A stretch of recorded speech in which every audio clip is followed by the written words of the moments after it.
नमस्कार दोस्तों, एक बार फिर से स्वागत है आप लोगों का हमारे यूट्यूब चैनल पे। तो आज हम करेंगे हिंदी के अंदर वर्ण विचार।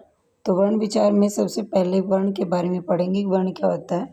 वर्ण भाषा की सबसे छोटी इकाई होती है जिसके टुकड़े नहीं किए जा सकते, जिसके खंड नहीं होते, उसे वर्ण कहा जाता है। फिर इसके बाद में आती है हमारी वर्णमाला। वर्णमाला किसे कहते हैं? वर्णों के व्यवस्थित समूह को वर्णमाला कहते हैं। और हिंदी के अंदर जो वर्ण है वो कितने हैं? आपके 52 हैं। दूसरी बात आपकी आती है हिंदी में जो वर्ण है मुख्यतः दो प्रकार के होते हैं। एक स्वर होते हैं, दूसरे व्यंजन होते हैं। स्वर वे होते हैं जिनके उच्चारण में किसी की सहायता नहीं लेनी पड़ती, जैसे ए हो गया, आ हो गया, ई है हमारी, बड़ी ई है। ये स्वर होते हैं, इनको बोलते टाइम किसी की सहायता नहीं ली जाती, उसे क्या कहा जाता है? स्वर कहा जाता है। दूसरा इसी के अंतर्गत आता है दोस्तों हमारा व्यंजन। अब व्यंजन के अंतर्गत अगर मैं बात करूं आपसे, तो व्यंजन जो होते हैं स्वरों की सहायता से जो बोले जाते हैं ना, जिनको बोलते समय स्वरों की सहायता लेनी पड़ती है, यानी स्वरों की सहायता के बिना जो नहीं बोले जाते उनको हम व्यंजन की कैटेगरी में नहीं लेते। यानी स्वरों की सहायता से बोले जाने वाले को क्या कहते हैं? हम व्यंजन कहते हैं। जैसे क, यानी क को क्या बना? आधा क प्लस पूरा अ, यानी हमारे पास जो आया है क की जो पूरी की अगर मैं डेफिनेशन वो बनाऊं, वर्ण विच्छेद करूं, तो क्या कहोगे आप? आधा क प्लस अ। तो अ जो है आपका स्वर है, तो इस स्वर ने इसको क्या कर दिया? अपने आप में पूर्ण किया है।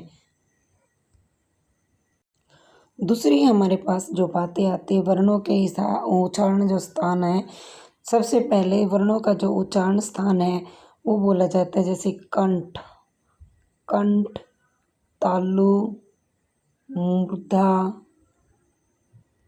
दंत, ओष्ठ, दंतोष्ठ, कंठोष्ठ, ऐसे आते हैं हमारे। अब देखो, अगर मैं दंत के बारे में बोलूं तो दंत में आप क्या लोगे? सबसे पहले कंठ के बारे में पढ़ेंगे।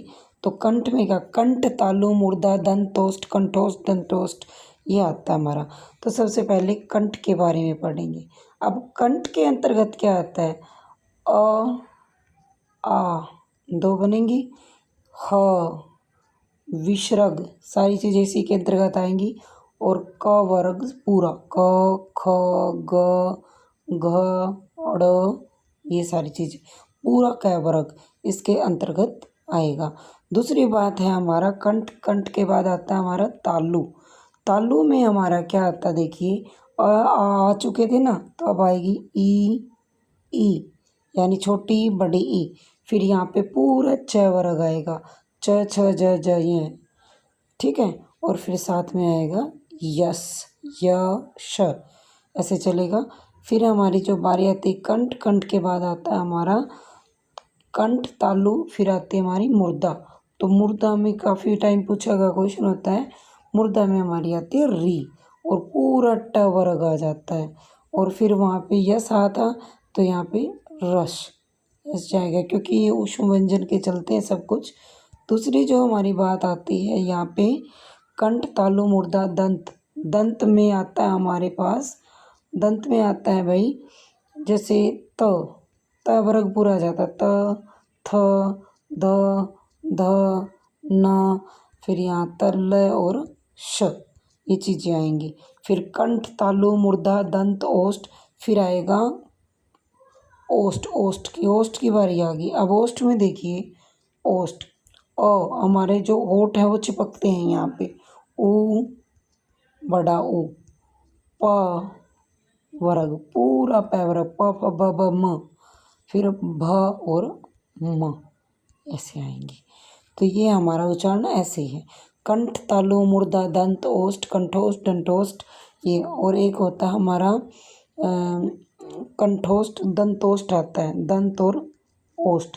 दंतोष्ठ में आपका आता है ये और व, ये आते हैं हमारे, ये दूसरा ये भी आ जाता है कैपिटल वाला भी, और ये हमारे दंतोष्ठ में आएंगे।